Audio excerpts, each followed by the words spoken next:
Olá pessoal, tudo bem? Que bom receber vocês aqui hoje no nosso encontro, que nós vamos falar sobre memorial acadêmico ou memorial descritivo. Seja bem-vindo ao curso 10 Passos para o Mestrado. Tenho certeza que esse nosso encontro de hoje irá te surpreender e acrescentar muitos conhecimentos na sua vida acadêmica e profissional. Até daqui a pouco.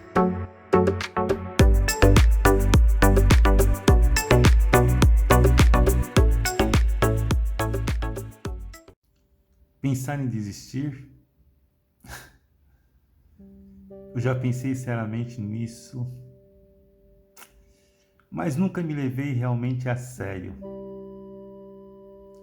É que tem mais chão nos meus olhos do que o cansaço nas minhas pernas, mais esperança nos meus passos do que tristeza nos meus ombros, mais estrada no meu coração do que medo na minha cabeça. Cora Coralina. Bem, vamos começar por uma pergunta básica. O que seria o memorial acadêmico ou memorial descritivo? Primeira coisa que nós precisamos ter em mente é que o memorial é um documento que pode ser usado além da vida acadêmica. Nós podemos ter basicamente dois tipos de memoriais. Podemos ter o memorial acadêmico ou memorial técnico. Por exemplo, qual profissional que usa o memorial técnico? Um engenheiro civil, por exemplo, um arquiteto. Muitas vezes ele pode escrever, ou ela pode escrever um projeto e quer acrescentar informações, por exemplo, com relação a esse projeto. Vou dar um exemplo bem simples. Ele coloca dentro do projeto arquitetônico que nesse projeto de condomínios vai ter um corredor, que esse corredor vai ter X árvores e que de 3 em 3 metros, por exemplo, uma hipótese, né, vai ter lâmpadas. Só que no projeto original ele não detalhou qual o tipo dessa lâmpada, qual a marca dessa lâmpada, que tipo de lâmpada ele quer nesse projeto. E aí ele vai construir um memorial técnico, onde nesse memorial técnico ele vai detalhar o tipo de lâmpada que ele quer, o tipo de poste, vai colocar imagem e detalhar todas as características técnicas desse novo objeto que ele destacou lá no seu projeto inicial. Esse é um exemplo de um memorial técnico. Agora nós vamos falar sobre o memorial acadêmico. O que é um memorial acadêmico? O memorial acadêmico é um documento, também técnico, porque ele vai seguir as regras da BNT, mas cujo objetivo dele é detalhar a sua trajetória. E aí, nesse caso, eu divido a nossa trajetória e penso que você pode destacar 3 aspectos da sua trajetória. Sua trajetória familiar, sua trajetória acadêmica e trajetória profissional. Lembre-se que quem está lendo, no caso, o seu memorial acadêmico, ele quer entender o que esses elementos da sua trajetória familiar, acadêmica e profissional te levou a pensar a problemática do seu projeto de pesquisa, certo? E aí eu quero dar alguns exemplos, por exemplo, detalhando, por exemplo, a sua trajetória familiar. É importante, quando você aborda a sua trajetória familiar, que o seu memorando não seja um memorando de chora-chora, certo? Mas que as questões que você aponte no seu memorial, que essas questões estejam vinculadas especificamente à problemática da sua pesquisa e interpretada do ponto de vista teórico. E aí, nesse caso, eu quero dar um exemplo para vocês. No caso do meu projeto de pesquisa, uma das questões e uma das categorias que esteve presente foi o racismo estrutural. Quando eu fui abordar a minha trajetória familiar, eu apontei como essa questão do racismo estrutural passou pela minha infância, na educação infantil, como passou pela história dos meus pais, dos meus antepassados, e como que essa questão esteve presente na minha vida e está presente na problemática do projeto que eu estou apresentando, certo?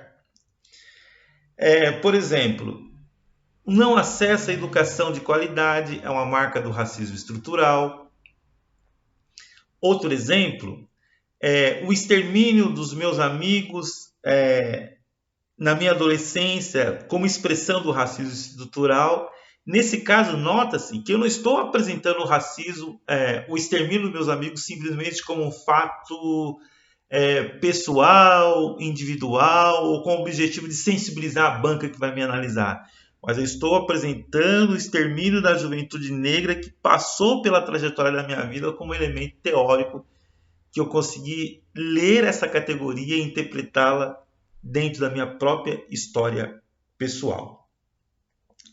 Com relação à trajetória acadêmica, tem alguns pontos que eu gostaria, que eu quero destacar para vocês. Por exemplo, se você fez iniciação científica, destaque isso. Como foi esse processo de iniciação científica? Qual foi sua formação? Foi de licenciatura? Foi de bacharelado? Como que foi seu processo da sua primeira formação? Você participou de cursos de extensão que te despertaram para essa questão? Você participou de projetos de extensão, seja como voluntário, ou seja como aluno?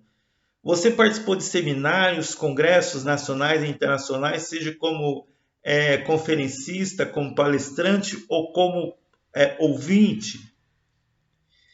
Você teve cursos de aperfeiçoamento, curso de especialização, curso de pós-graduação lato sensu, que é o mestrado profissional? Você foi aluno especial desse programa? Isso é um ponto importantíssimo. Por quê? Porque o fato de você ter sido aluno especial, isto mostra que você já conhece o programa, que você já teve acesso à bibliografia, que você conhece as linhas de pesquisa e te aumenta muito as suas possibilidades de poder ser aprovado nesse programa. E aí um outro ponto a ser destacado: como que a problemática que você está apontando passa por sua própria trajetória. Como se trata de um documento também, que é um documento acadêmico, é importante seguir as regras da ABNT. E aí, quando eu digo seguir as regras da ABNT, eu quero destacar alguns pontos, que é essa nossa última parte. Formatação dentro das regras da ABNT, citações dentro das regras da ABNT. Mas isso não significa que você tem que ter uma linguagem muito técnica, muito pesada. É importante no seu memorial acadêmico você usar uma linguagem poética, uma linguagem próxima de um ensaio. Procure ler algum ensaio para você ver como o autor escreve. O ensaio é percepção de um autor ou de uma autora sobre certo aspecto com embasamento teórico e sua visão de mundo. Então use uma linguagem poética, citações que você acha que são importantes e que tem a ver com a temática que você está tratando. E não se esqueça de colocar no final do seu projeto as referências bibliográficas. As referências bibliográficas, pessoal, pode ser até os livros de metodologias que você pesquisou. As referências bibliográficas são as citações que você usou, são os livros que você se baseou, os autores de quem você tirou as categorias que você está apontando. Ficamos por aqui com essa nossa aula introdutória.